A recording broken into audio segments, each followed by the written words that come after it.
न jātu viṣayākepi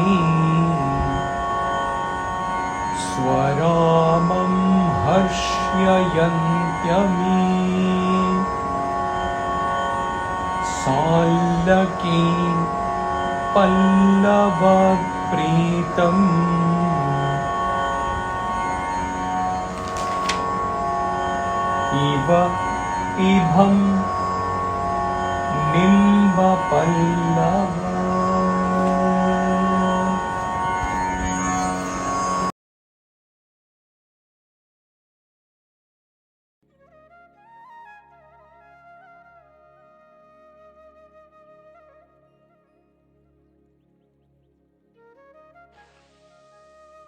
No sense objects ever please the one who is contented in the self, just as the margosa leaves, that is neem leaves, do not please an elephant who delights in sallakī leaves. Elephant enjoys the rich diet of sallakī leaves. These leaves have herbal quality in them and have medicinal effect in them and are tasty and relished by elephant. On the contrary, in the same forest, there may be these neem trees, and sometimes the neem leaves may appear more fresh, more green. Still, the elephant shall never touch the neem leaves, margosa leaves, for its diet. It rejects neem leaves and searches for sallakī leaves and consumes the same with delight. Correlating this with our life,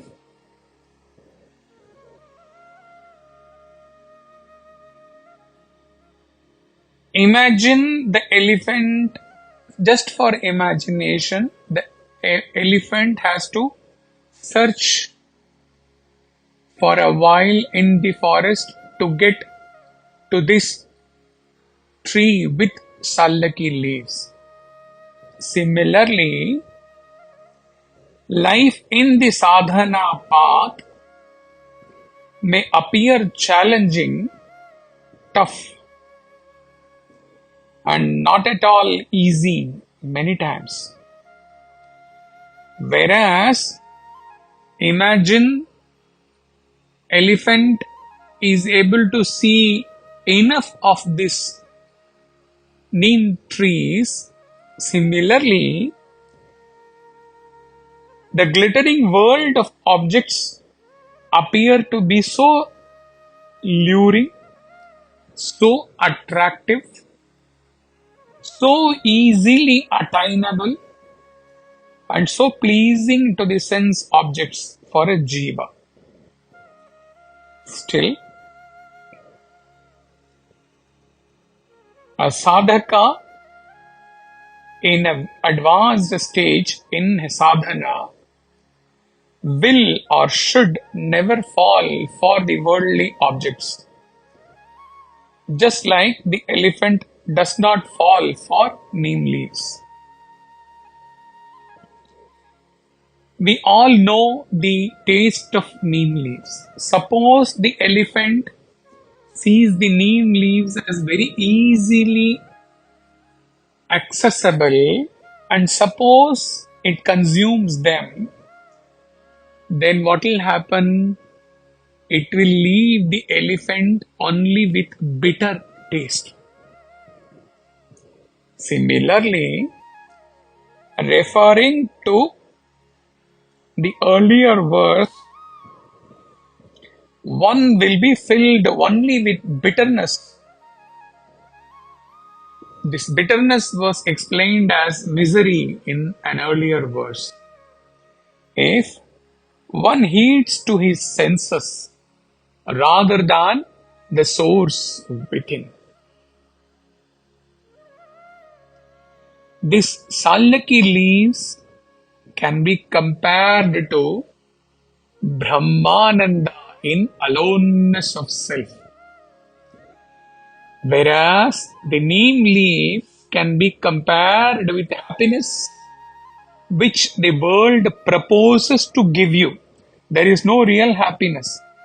Imagine the neem leaf looking fresh green. Similarly, the world proposes to give you happiness.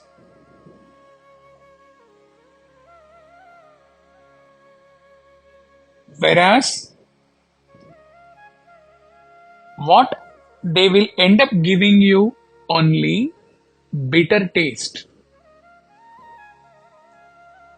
Examples of such happiness which the objective world may appear to give a jiva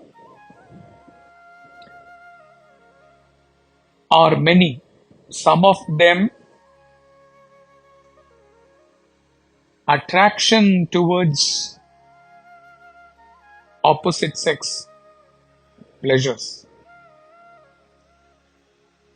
unwanted attachments, unwanted relationships.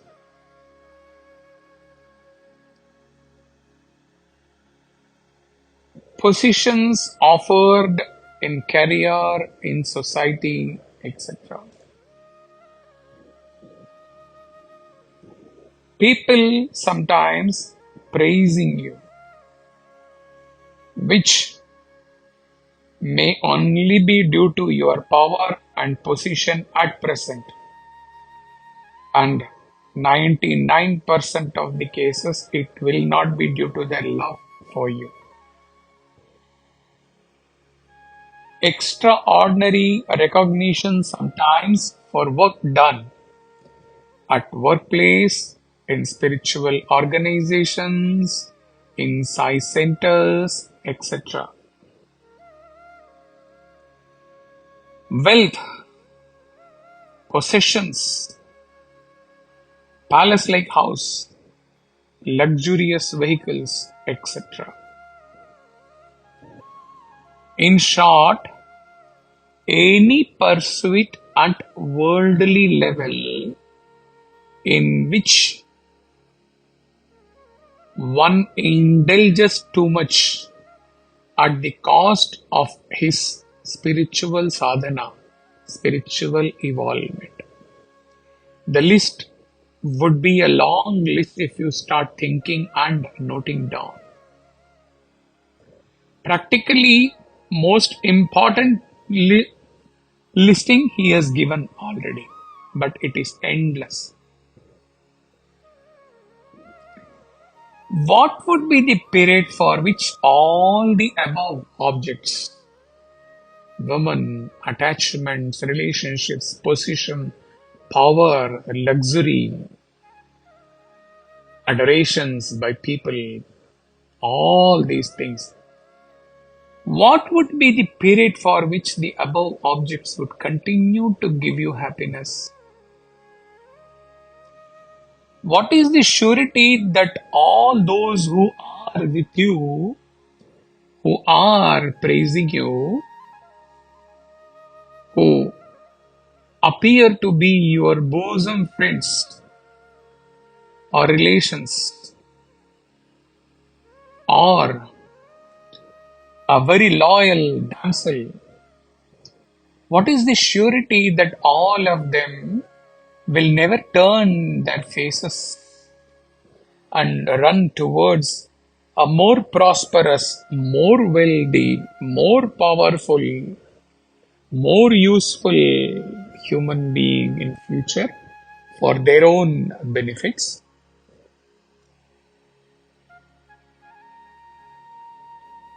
What is the surety that the palace-like house which you relish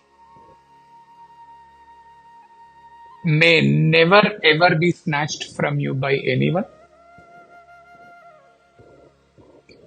What is the surety that you yourself will continue to pursue your happiness with all of them for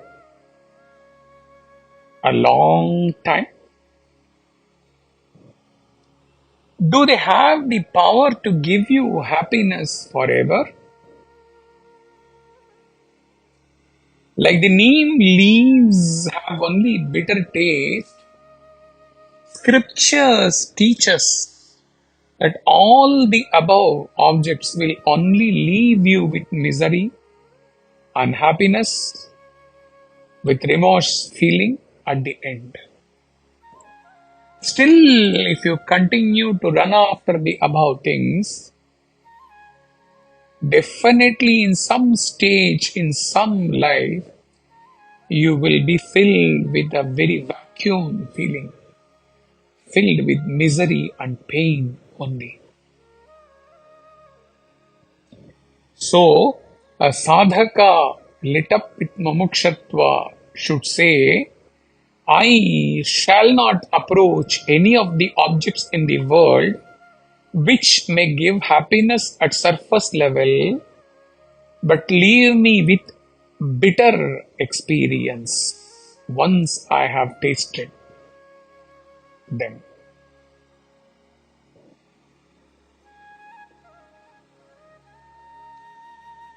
It does not mean that you have to run away from all objects in life.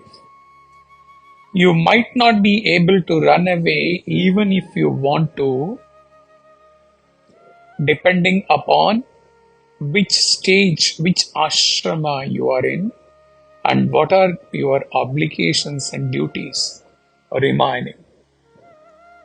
All that is advised is, be in the world, always reminding yourself that any excessive indulgence in any object is going to take you away from the very purpose for which you are born as a human being, which is to realize God, realize self.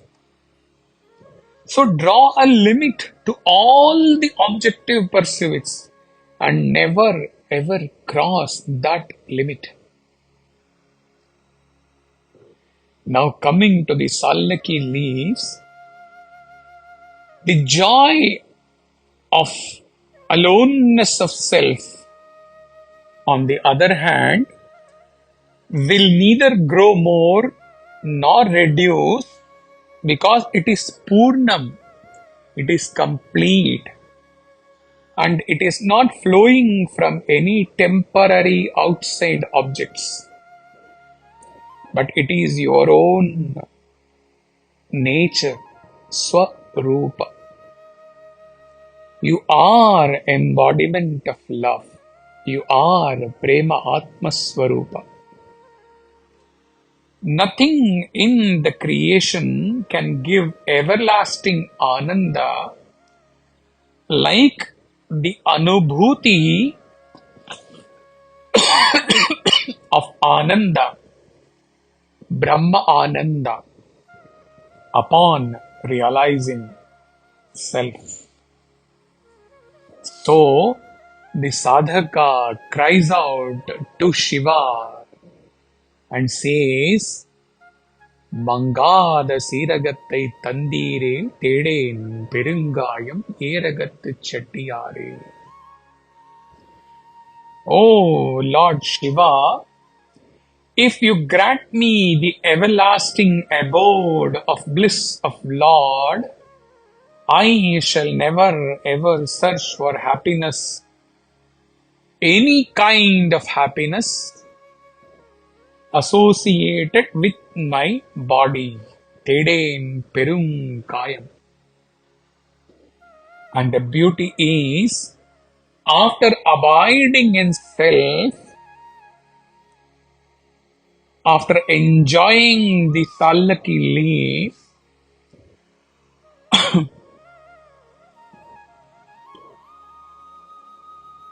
Even when one comes to face the world of objects or neem leaves, still he never moves towards them.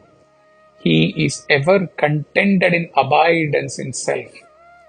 And even the world of objects gets sanctified in his eyes when the self in him, or he as self, pervades them all. In this state, Swami Shivanandaji Maharaj or Chinmayanandaji or Amma or Anandamaima, Paramahamsa Yogananda, Swami Rama and so many others would have lived in this world, serving the world, least affected by the miseries which the world has otherwise to offer to a normal jiva, that is neem leaves. Actual beauty is living in the world after realization, serving the world, and of course, this beauty can be realized, lived wholly if post realization one does not have to continue with job or other useless pursuits, but one is all alone to oneself and serving the world through acts, talks, or even silence, extending silently his love to the humanity. Each word has just flown from the core self within.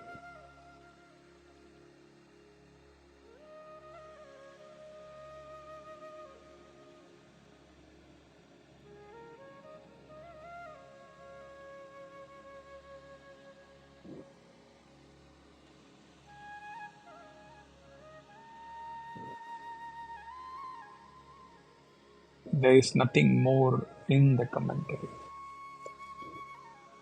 Hari Om Tat Sat.